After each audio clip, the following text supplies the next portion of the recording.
In this video, we're going to look at finding fixed points of some systems of equations. And we're going to look at two of the models we studied earlier. One of them was for describing the rental cars going between Orlando and Tampa, and the other was for describing the spread of an epidemic. And I would encourage you to go back to the old videos if you're rusty and don't remember exactly what the details of those models were. But our goal for now is to figure out what are the fixed points, what do we think are the possible long-term behaviors. All right, let's start with our rental car model. And I've written that out ahead of time up here at the top. And remember that a fixed point satisfies A star equals G of A star, where G is the update rule, the right-hand side of our difference equation. And if we want to extend that idea to systems, it would be X star equals G of X star, where G is just this right-hand side. Okay, so let's see if we can solve this equation.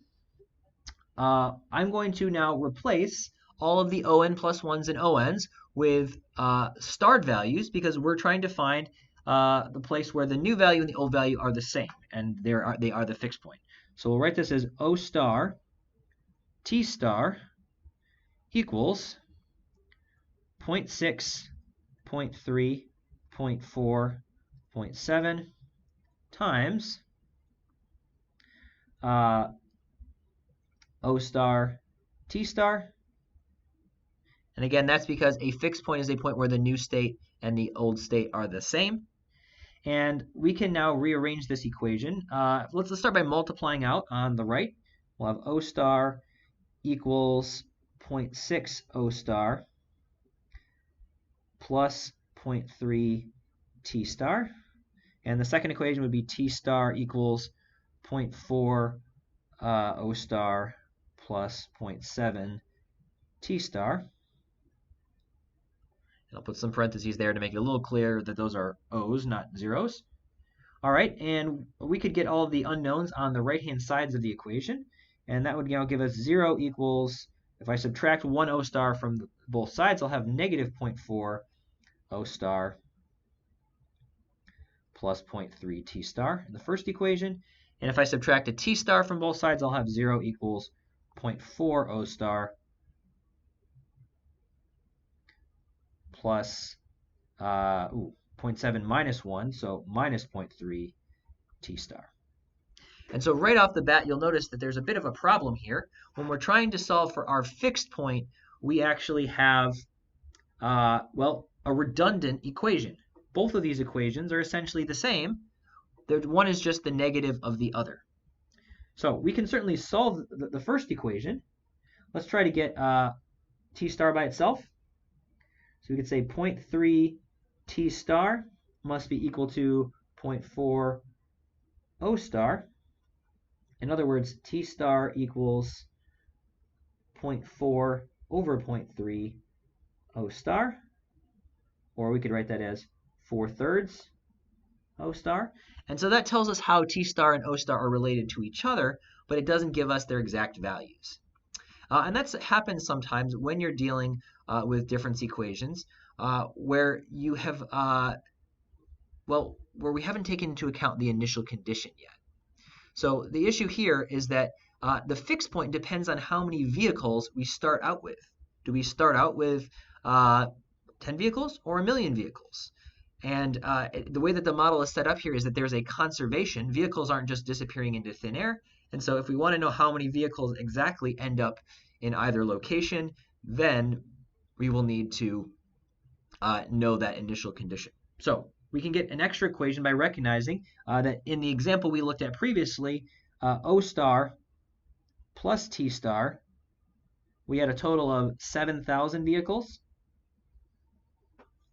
And if we use that result, then we can actually get a nice exact value here. So we could say T star, or O star rather, is 7,000 minus T star. And plugging into the equation, we have, so plug in up there, T star equals 4/3 times 7,000 minus T star.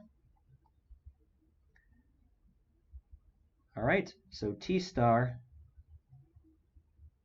would be equal to 4 times 7,000 over 3. And then we have a minus 4/3 t star, but I'm going to bring that over to the other side.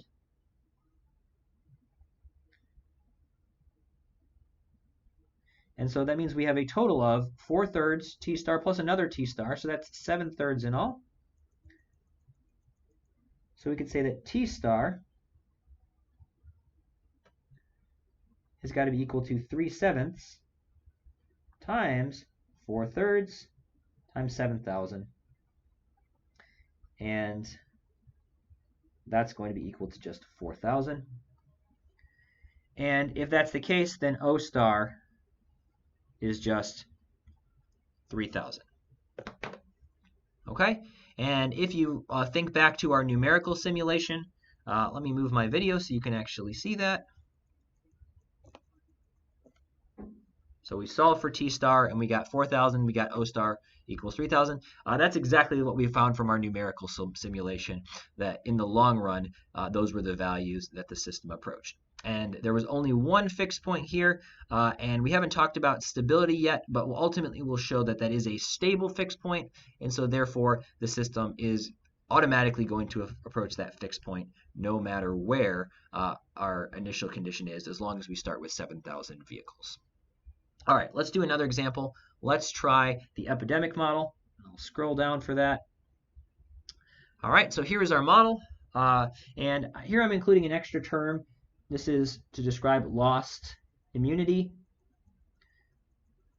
So you may notice this is a slightly different variant of the model than the one that we derived in class. This accounts for the fact that for some diseases, you're immune for a time, but eventually you become susceptible again. And so this term, gamma Rn, is accounting for that. All right, so let's see if we can find the fixed points. So let's try to look for a solution of the form S star, I star, R star, where the new value is equal to the old value.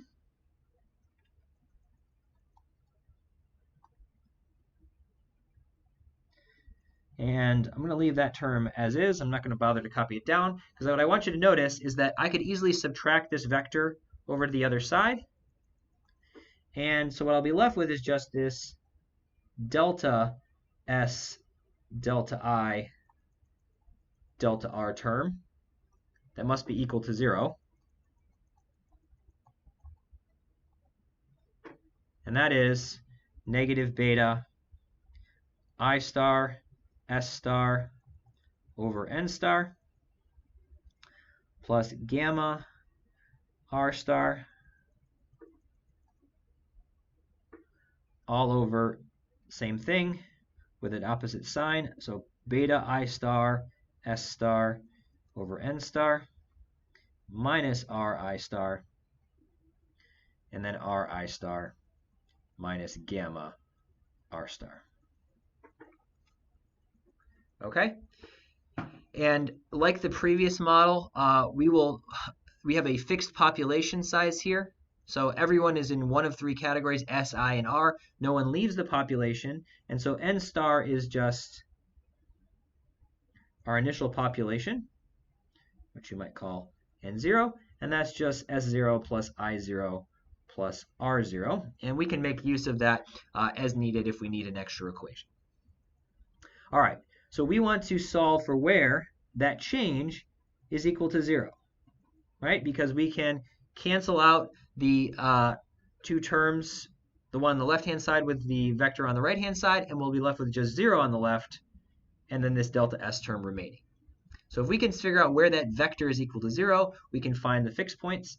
And so let's do a little work here. I'm going to start with this last one because that looks like the simplest one. So we have R I star minus gamma R star equals 0. And if we solve for, let's say, R star, we'll get that must be equal to R over gamma times I star.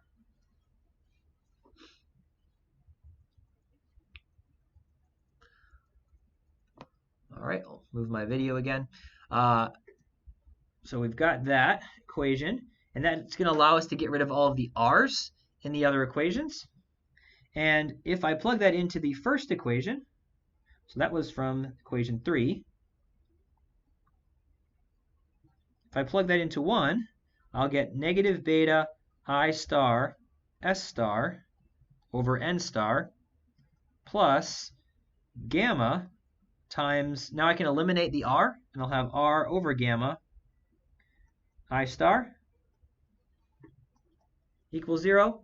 But notice the gammas cancel, and we're left with precisely the second equation, just with a sign change.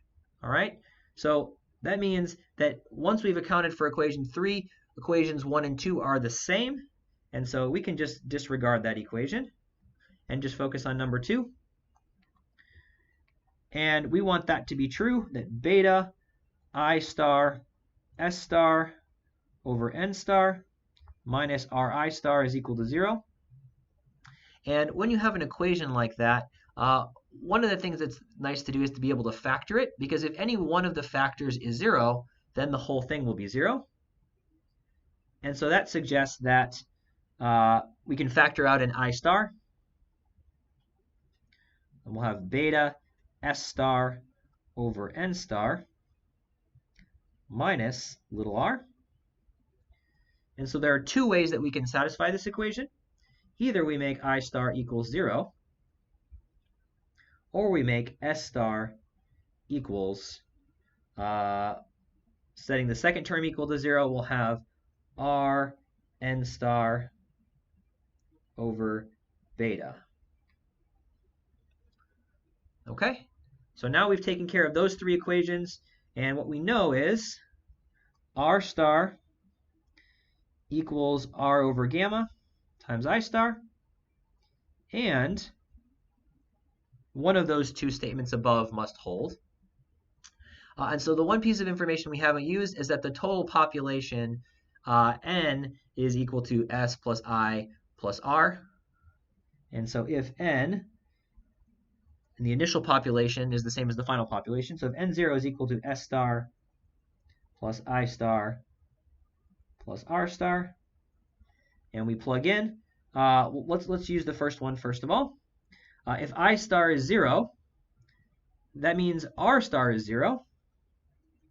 And if I and R are both 0, that means that S must be equal to N. So plug that in. Initial population is S plus 0 in the first case. And so S star is equal to N, the initial population. And so what we might call is this fixed point is the disease-free state. Everyone is susceptible. No one is infected, and no one is recovered. Okay, that is a fixed point. And if you think about the mechanics of how disease spreads, that makes a lot of sense. If there's no infected people, of course the disease can't spread, and so you'll remain in that state. The other fixed point comes about when we plug in this formula S star equals R N star over beta. And if we do that, we'll have the initial population is equal to R times N star, which we could also call N0 since the population isn't changing. So there's our S plus I, which we don't know anything about. And then we have, we know what R star is. That's R over gamma I star. And in that case, we can solve for I star here. We'll have N0. Let's bring this constant over to the other side. So minus R N0 over beta. And that's got to be equal to I star times 1 plus R over gamma. And if we divide by 1 plus R over gamma, we'll have N0. I'm going to factor here a little bit.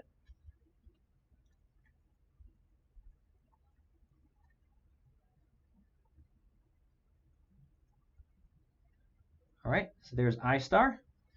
And if we don't like having a bunch of fractions on top of fractions, we can multiply by beta gamma on top and bottom. And we will have, this is just going to be N0 gamma times beta minus r. And on the bottom, we will have beta gamma plus r.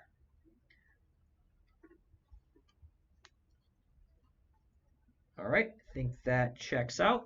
All right, so there's our value for I star. And now we can find our other values. We can find R star.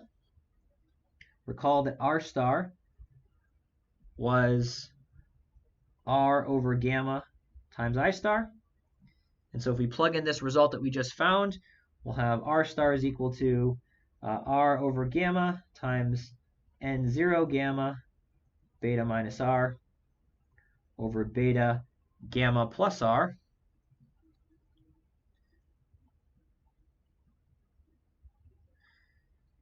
And so we'll be left with, this looks like N0R beta minus gamma over beta gamma plus R. All right, a lot of algebra here. We got one more to find. We found I star. We found R star. We just need S star. And S star, we already know that one. S star is R N0 over beta. And so putting all the pieces together, S, I, and R, their final state is R N naught over beta, N naught gamma beta minus R over beta gamma plus R. And lastly, the same expression except with gamma replaced with R.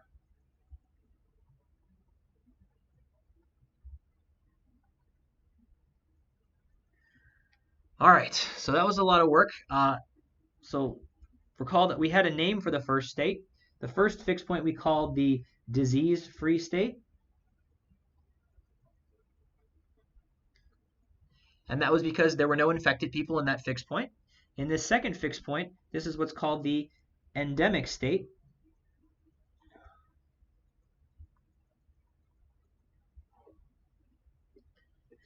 And that is a state where the number of infected in the long run could remain non-zero, meaning the disease never dies out. If you end up in this fixed point, then there will be some non-zero number of infected people that last forever, and the disease will continue to survive within human populations indefinitely. All right, and so that's interesting. It's an interesting prediction that this model makes, that there's really two possible outcomes. We either the disease never, the outbreak never starts, or at least you return to a disease-free state, or you will end up with some sort of permanent level of infection in your population. Okay, so in a future video, we'll explore a little more about this. In particular, we'll look at how can we tell which of those two states is going to be the final outcome.